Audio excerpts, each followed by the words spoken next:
पण श्री गुरु हनुमंत महाराज मते त्यांच्या काकड्याच्या नियमात या अगोदरही चालय असो. तेव्हा नाथ महाराजांच्या जीवनामध्ये भेदभाव नव्हता.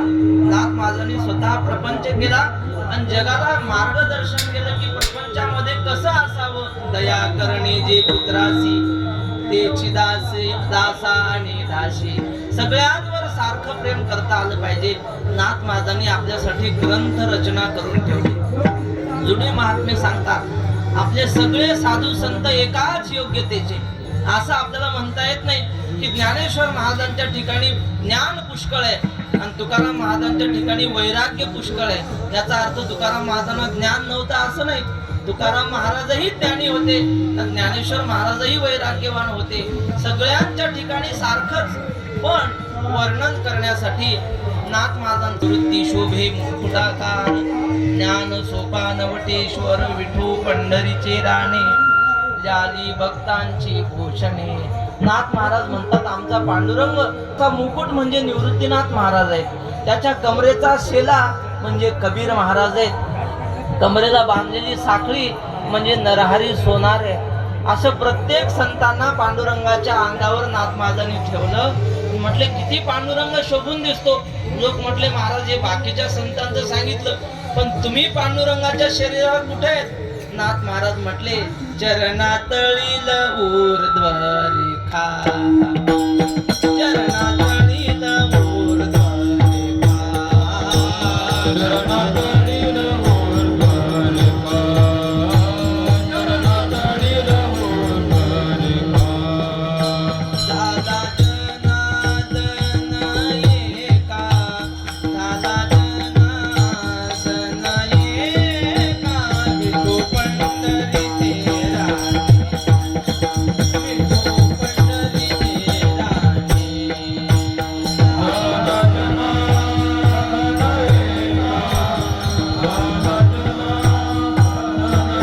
एका, विठू पंढरीचे राणे,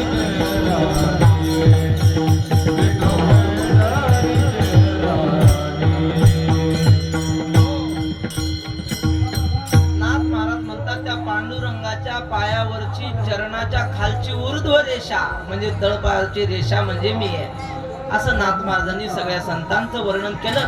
त्याच नियमाला अनुसरून हे संत कसे वैशिष्ट्यपूर्ण आहेत. वैकुंठवासी वक्ते बाबा सांगायचे म्हटले असं झालं. एकदा ज्ञानेश्वर महाराज रस्त्याने चालले, रूपकात्मक वर्णन आहे हा. ते म्हणले ज्ञानेश्वर महाराज रस्त्याने चालले होते, त्यांना एक विषारी साप दिसला. म्हणून रुसलो संसारा, सर्प हा विखार पांढरा, तुझसी अंतर रे दातारा, या चिदा वेदारा निमित्त. संसार रूपी सर्प दिसला. ज्ञानेश्वर महाराजांनी विचार केला, म्हटले या सर्पाच्या वाटेलाच जायला नको. ज्ञानेश्वर महाराजांनी रस्ता बदलला आणि दुरून गेले. म्हणजे ज्ञानेश्वर महाराज संसाराच्या वाटेला गेले नाही. त्यांच्या मागून तुकाराम महाराज आले. असं जरा आपल्या विषयावर तुकाराम महाराज आले. त्यांनी पाहिलं विषारी साप आहे. तुकाराम महाराज म्हटले आपण रस्ता बदलायचा नाही. आपण जर निघून गेलो दुसऱ्या कुणाला चावला तर. मग तुकाराम महाराजांनी पायातलं खेटोर काढलं आणि लाथाळीला हा संसार केला षडूर्मीचा मार. तो संसार रूपी साप ठेचून मारून टाकला तुकाराम महाराजांनी. पण नाथ महाराज आले. नाथ महाराजांनाही तो साप दिसला संसार रूपी. नाथ महाराजांनी रस्ता बदलला नाही, त्याला मारून टाकलं नाही. मग काय केलं, नाथ महाराजांना साप धरायचे मंत्र येत होते. त्यांना सगळंच येत होतं नाथ महाराजांना. मग त्यांनी तो साप बरोबर युक्तीनं धरला आणि त्याचा फक्त विषारी दात काढला आणि त्या सापाला हातातलं खेळणं केलं. सापाला नाही, संसाराला हातातलं खेळणं केलं. म्हणून तर तुकाराम महाराज म्हणतात ब्राह्मणाचा पोर एक खेळिया भला, ब्राह्मणाचा पोर एक खेळिया भला.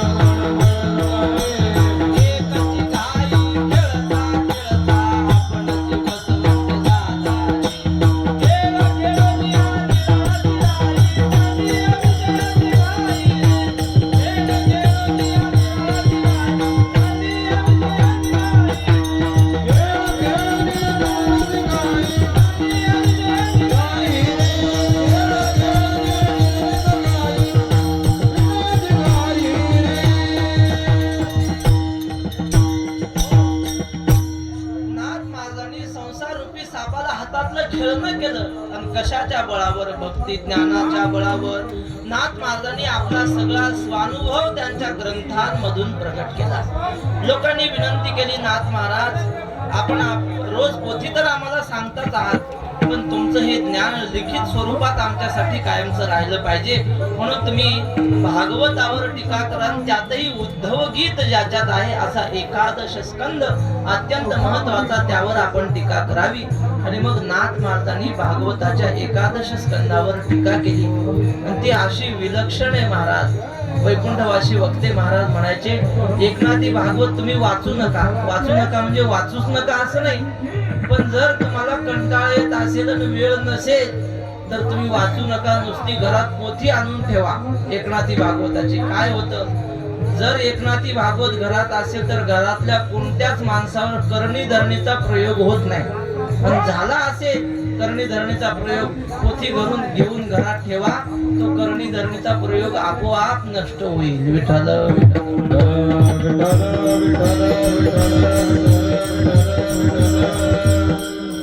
एकनाथ महाराजांचं किती वर्णन करावं महाराज.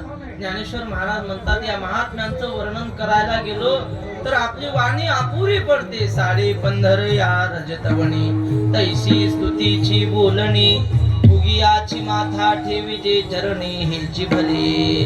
निळोबाराय म्हणतात, नाथ महाराज मला तुमचं खूप वर्णन करावं वाटतं, पण काय करू.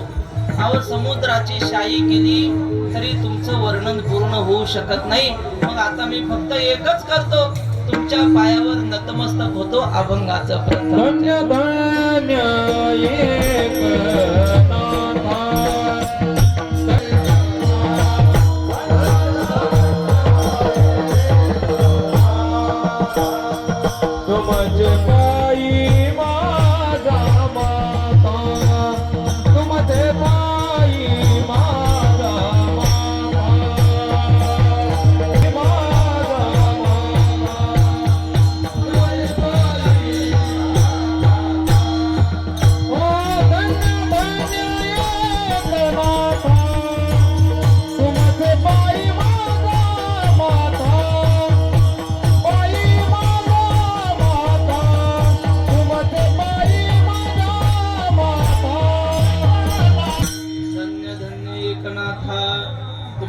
पायी माझा माथा. तुकाराम महाराज सुद्धा म्हणतात, काय वाणू आता नपुरे हे वाणी, मस्तक चरणी ठेवी तसे. निळोबाराय म्हणतात, महाराज तुमचं किती वर्णन करू, वर्णन होऊ शकत नाही. माझ्याकडे आता एकच उपाय, तुमच्या पायावर माझं मस्तक ठेवतो. संतांच्या पायावर मस्तक ठेवणं म्हणजे काय हो. वैकुंठवासी दादा महाराज साखरे असं म्हणायचे. ते म्हटले, आपण माऊलींच्या समाधीवर डोकं ठेवतो, माऊलींना नमस्कार करतो म्हणजे काय. आता हे डोकं माऊलींना वाहिलंय असं समजायचं. या डोक्यात आता माऊलीशिवाय दुसरे विचार आले नाही पाहिजे, किंबहुना माऊली म्हणतील तसेच विचार आपण डोक्यामध्ये आणले पाहिजे. याला म्हणतात संतांच्या पायावर डोकं ठेवणं. तुकाराम महाराज म्हणतात, आमच्या जीवनामध्ये परमात्म्याचा साक्षात्कार झाला, त्याचं कारण काय. संतांची पायी हा माझा विश्वास,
अध्याय लिहून झाले. याच पैठण परिसरातला एक ब्राह्मण त्याने ते 2 अध्याय वाचले आणि त्याला एवढं ते आवडलं नाथ महाराजांचं लिखाण.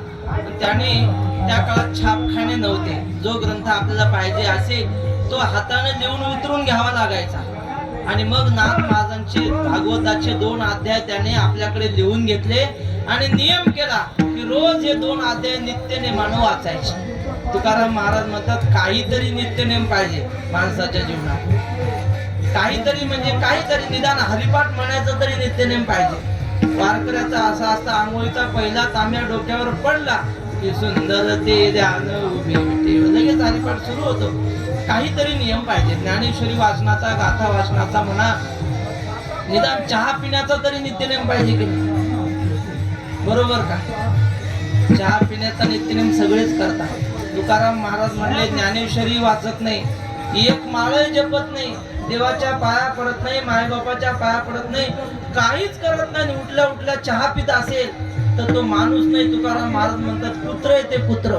काही नित्य नेमाविन अन्न खाये तो श्वान, वाया मनुष्यपण भार वाहे तो वृषभ. आंघोळ केल्यावर निदान देवाच्या पाया तरी पडलं पाहिजे, आई बापाच्या पाया पडलं पाहिजे. असो तेव्हा त्या ब्राह्मणाने नियम केला की रोज हे 2 अध्याय वाचायचे भागवताचे. पण तो तीर्थयात्रेला निघाला आणि तीर्थयात्रा करत करत काशीला गेला आणि काशीला 4 महिने चातुर्मास केला त्याने. आणि रोज गंगेचं स्नान करायचं, घाटावर बसून रोज 2 अध्याय वाचायचे. प्रकार असा घडला की एका विद्वान संन्याशाचे काही शिष्य गंगेच्या स्नानाला आले होते आणि त्यांनी पाहिलं हा फार दांडगा माणूस, हा जो महाराष्ट्रातून गेला होता, नित्यनेम करत बसला, 12 ठिकाणी गंध लावलेला, भलं मोठं त्याचं शरीर, गोरा पाण दिसायला. शिष्य म्हटले हा कोण आहे, जरा पाहू तरी काय वाचत असेल हा. आणि मग ते शिष्य त्याच्या जवळ आले. विठ्ठल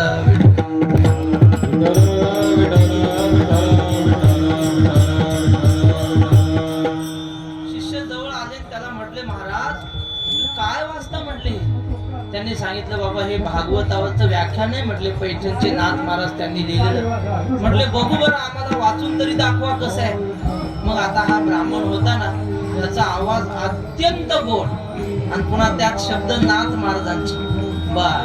नाथ महाराजांचे शब्द आणि त्याची वाणी गोड. त्याने त्याच्या स्वरात चालीत वाचून दाखवल्या ओव्या. ते मग्न झाले महाराज. दुग्धली नादी लागली समाधी, मूळजन नर नारी दोकारे. ते दोघही जण असे आनंदाने डोलू लागले.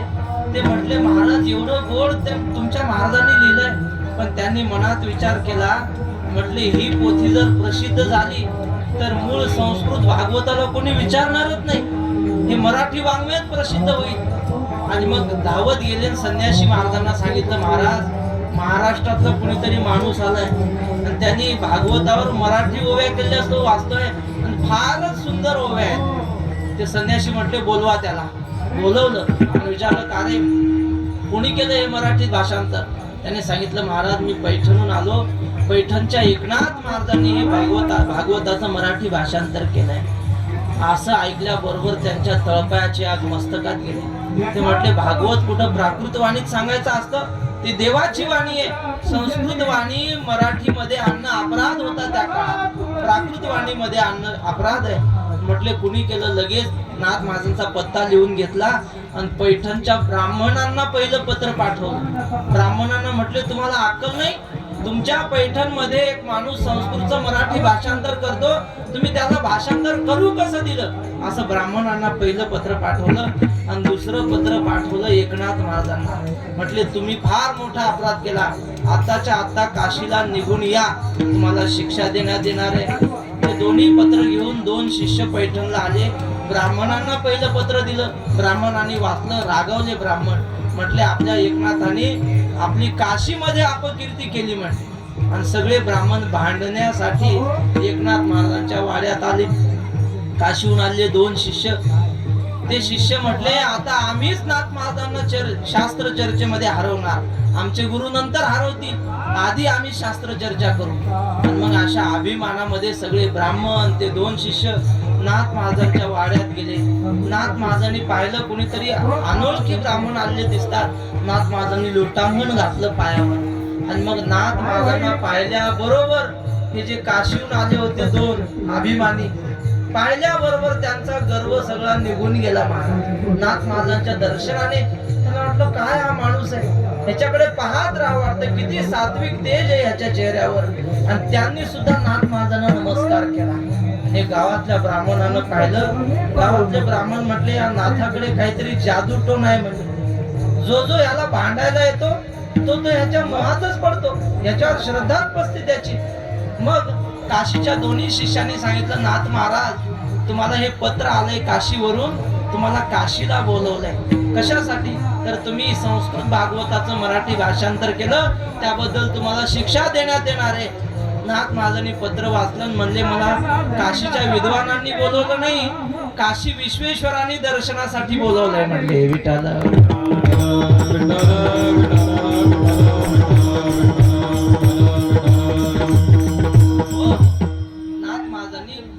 उद्धव महाराज होते, त्यांना सांगितलं तुम्ही हे सगळं घरचं सांभाळा.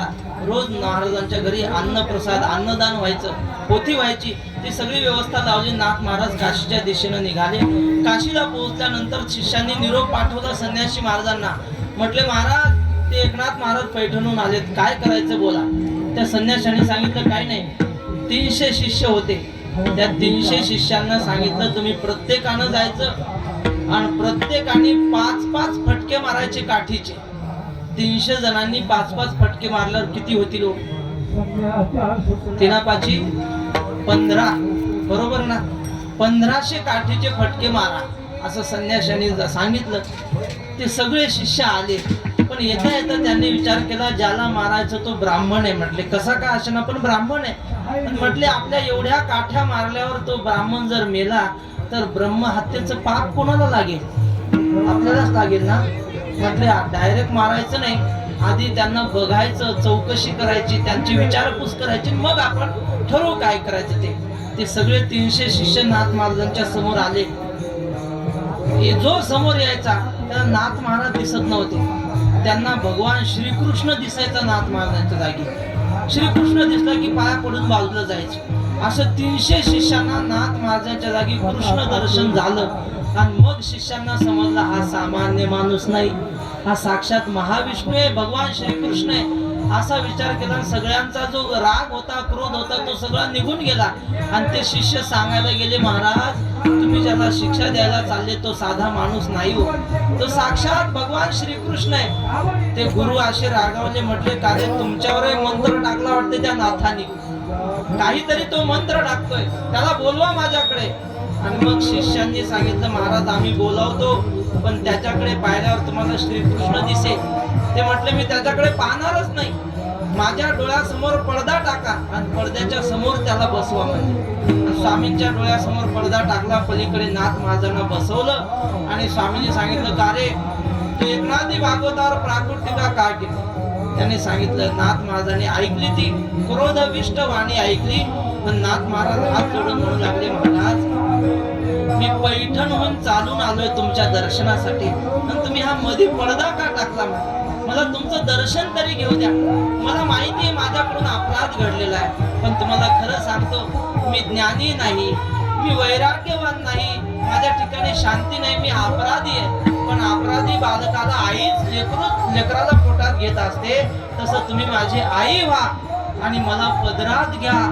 अशी वाणी ऐकल्या बरोबर त्यांना वाटलं आपण ह्याच्यावर एवढं रागवतो पण हा माणूस एवढा प्रेमाने बोलतो. म्हणले बघू तरी हा कसा आहे.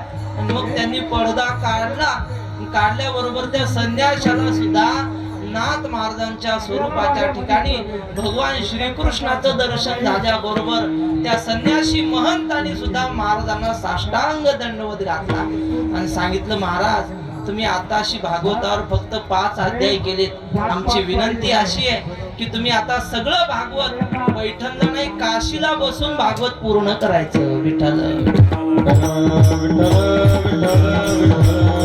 मग नाथ महाराजांनी 5 अध्याय पैठणला केले आणि बाकीचे राहिलेले सगळे भागवताचे अध्याय काशीला पूर्ण केलेले आहेत.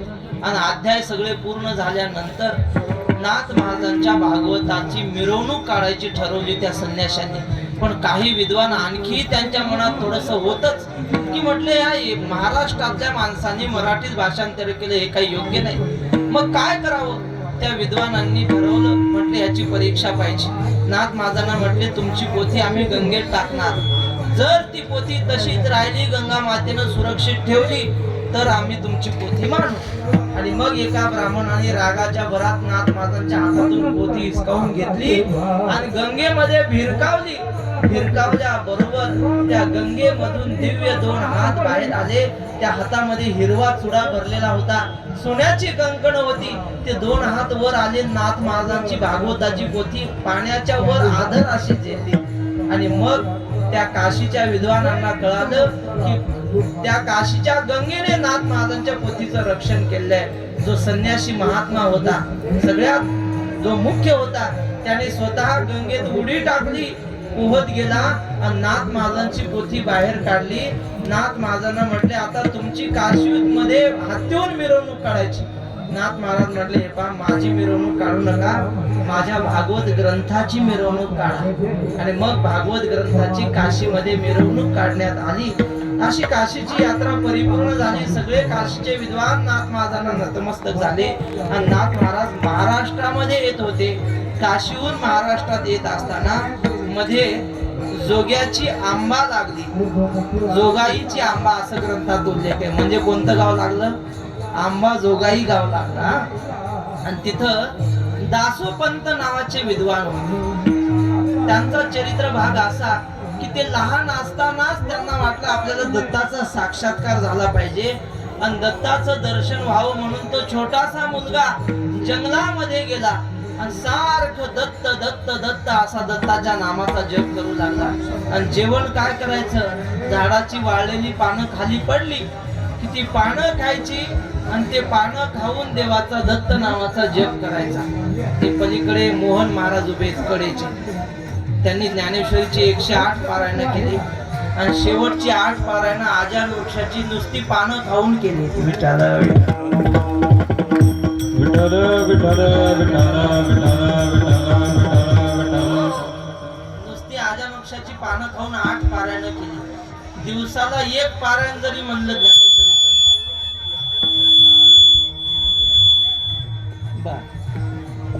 दिवसाला 1 पारायण म्हटलं तरी 8 दिवस नुसत्या झाडाची पानं खाऊन राहिलेली माणसे.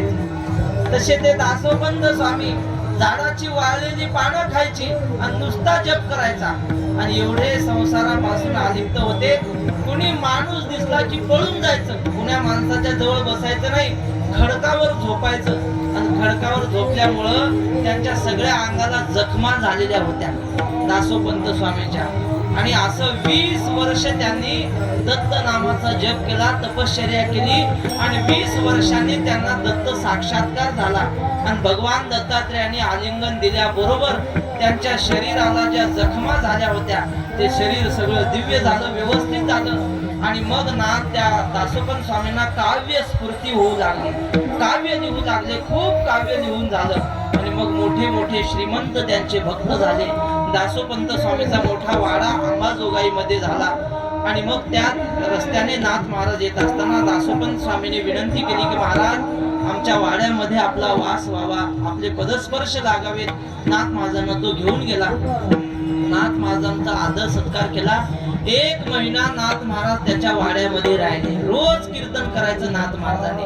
आणि 1 महिना झाल्यानंतर दासोपंत स्वामींचा निरोप घेण्यासाठी नाथ महाराज म्हटले हे बा आता आम्ही येतो, पण आमच्या पैठणला कृष्ण गोकुळाष्टमीचा फार मोठा उत्सव असतो. माझी विनंती आहे की आपण सुद्धा पैठणला त्या उत्सवासाठी यावं. असं म्हटल्यावर त्या दासोपंत स्वामींनी शब्द दिला की आम्ही गोकुळाष्टमीला पैठणला येऊ. आणि शब्द दिल्याप्रमाणे ते दासोपंत स्वामी गोकुळाष्टमीच्या उत्सवाला पैठणला आले. पण ते साधे नाही, पालखीमध्ये बसून आले. ते सुद्धा ऐश्वर्य संपन्न होते. अनेक नोकर चाकर त्यांच्या सोबत. आणि मनामध्ये असा अभिमान होता की नाथ महाराज भगवत भक्त आहेत, पण माझ्यासारखं काव्य एवढं मोठं त्यांना करता येत नाही. असं म्हणतात की दासोपंत स्वामींनी गीतेवर 1,00,000 ओव्या लिहिल्या होत्या असं म्हणतात. मनामध्ये अभिमान होता की मी नाथ माझापेक्षा विद्वान आहे, माझ्याकडे नाथ माझापेक्षा जास्त ऐश्वर्य आहे, असं मनात विचार करत ते पैठणला आले आणि पालखीतून खाली उतरल्याबरोबर नाथ महाराजांच्या महाद्वाराकडे पाहिलं वाड्याच्या. तर वाड्याच्या महाद्वारावर एक चोपदार होता, हातामध्ये एक काठी म्हणजे त्रिशूळ होतं त्याच्या हातात. आणि तो चोपदार साधा नव्हता. कोण होते ते? नाथ निळोबारायांनी अभंगाच्या 3ऱ्या चरणात सांगितलं ते कोण होते.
आता दासोपंत स्वामीचं आराध्य दैवत दत्तात्रय होतं. त्यांनी पाहिलं की हे नाथ महाराजांच्या दारात हातामध्ये त्रिशूळ घेऊन उभा आहे. चरित्रामध्ये महिपती महाराजांनी त्रिशूळ लिहिला आणि मग ते पाहिल्याबरोबर ते म्हटले, महाराज तुम्ही इकडं कसे? ते म्हटले, बोलू नका मोठ्याने, आम्ही इथं नोकरीला आहेत म्हणले. म्हणजे कशाला? सिक्युरिटी काय म्हणतात त्याला, बा सिक्युरिटीचं काम आहे आमचं. आणि तुम्ही कशासाठी आले? त्यांनी सांगितलं, नाथ महाराजांच्या भेटीला आलो. म्हटले तसं जाता येणार नाही, तुम्ही इथं थांबा, मी घरात जाऊन मालकांची परवानगी घेऊन येतो की तुम्ही दारात आले ते सांगून येतो. मग त्यांनी परवानगी दिली तर आज जाता येईल. दत्तात्रय मध्ये गेले. नाथ महाराजांना सांगितलं, महाराज हे दासोपंत स्वामी म्हणून तुमच्या दर्शनाला आले, त्यांना येऊ देऊ का मध्ये? दासोपंत स्वामीचं नाव ऐकल्याबरोबर नाथ महाराज उद्धव महाराज दोघेही धावत आले आणि धावत आले त्यांना आलिंगन दिलं. आलिंगणी संतांची या दिव्य झाली माझी काया, मस्तक हे पायावरी त्यांच्या ठेविता. दासोपंत स्वामी म्हटले, नाथ महाराज तुमच्या दारात दत्तात्रय. नाथ महाराज म्हटले, ते आमची पुण्याई नाही, आमच्या पूर्वजांची पुण्याई आहे. बा त्यांच्या पुण्याईने हे सगळं आम्हाला भाग्य लाभलेलं आहे. पण हे सगळं वैभव पाहिल्यावर दत्तात्रय चोपदारे ज्यांच्या दारात त्यांचं काय वैभव सांगावं. हे वैभव पाहिल्यानंतर दासोपंताचा जो अभिमान होता विद्वत्तेचा आणि श्रीमंतीचा, निळोबाराय म्हणतात तो सगळा अभिमान नष्ट झाला. दासोपंताचा अभिमान, दासोपंताचा अभिमान,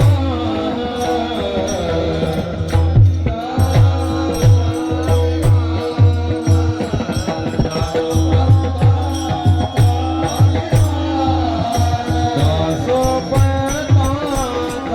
अभिमान.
रोज पैठणच्या या गोदावरीच्या स्नानाला जायचे. काही महात्मे असे असतात, महात्मे म्हणजे अति भाग्यवान, ते पैठणच्या वारीला येतात पण गोदावरीची आंघोळ करत नाही. काय करतात? नळावरच धर्मशाळेतल्या. म्हणजे असं का? ते म्हणजे नळाला तरी कुठलं पाणी येतं? गोदावरीच येतं ना. मग इथं केली काय तिथं केली काय? पुण्य श्लोको नलो राजा, तिथं नळावरच आंघोळ करतात. तसं चालत नाही. काही त्यापेक्षा भाग्यवान असतात, ते गोदावरीच्या काठावर येतात आणि 10 रुपयाची गरम पाण्याची बादली घेतात. एक दिवस जर थंड्या पाण्याने आंघोळ केली काय बिघडणार आहे महाराज? साधू संतांनी केल्यात ना आंघोळ. नाथ महाराज रोज यायचे आणि इथं येऊन गरम पाण्याची आंघोळ नाही, या गोदावरीच्या पाण्यात स्नान करायचे. रोज जाताना एके दिवशी एक यवन होता, मुसलमान, अत्यंत गर्विष्ठ, रागीट, आणि त्याने पाहिलं नाथ महाराज चाललेत. पान खात होताना आपल्या तोंडातली थुंकी पिचकारी नाथ महाराजांच्या अंगावर त्याने थुंकली. नाथ महाराजांनी वर सुद्धा पाहिलं नाही, कोण थोकला का थुकला काहीच नाही. लगेच माघारी फिरले आणि जाऊन गोदावरीचं पुन्हा स्नान केलं. असं बऱ्याच वेळेला झालं. काही जुने लोक सांगतात 108 वेळेला, काही सांगतात 20 वेळेला वगैरे, काय जे असेल ते.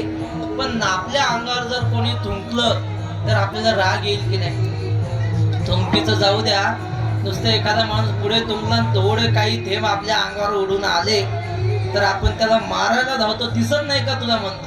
पण नाथ महाराज रागवले नाही.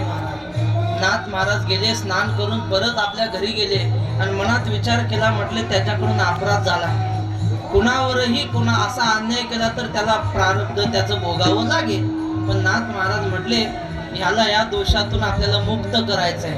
नाथ महाराजांनी गिरजाबाईला सांगितलं आज स्वयंपाक जरा जास्त करा.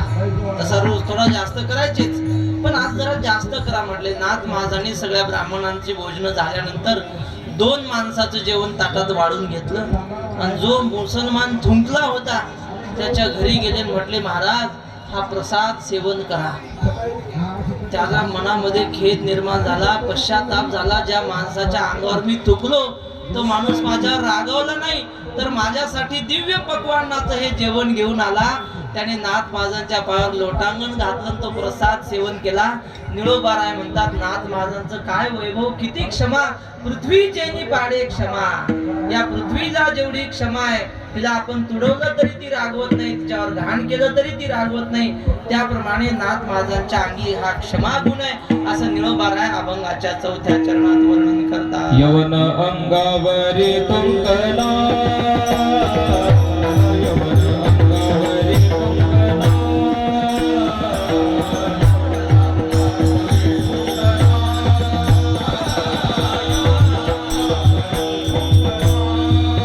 प्रसाद देवनी मुक्त केला, प्रसाद देवनी मुक्त केला. धन्य धन्य एकनाथा, धन्य धन्य एकनाथा, प्रसाद देवनी मुक्त केला, प्रसाद देवनी मुक्त केला.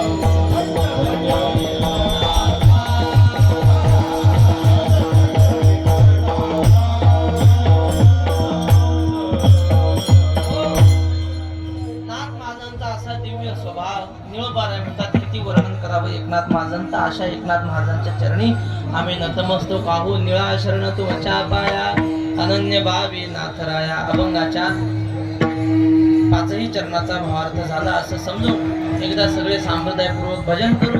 राहिलेल्या 5-10 मिनिटांमध्ये नाथ महाराजांच्या समाधी सोहळ्याची कथा आपण पाहू. विठोबार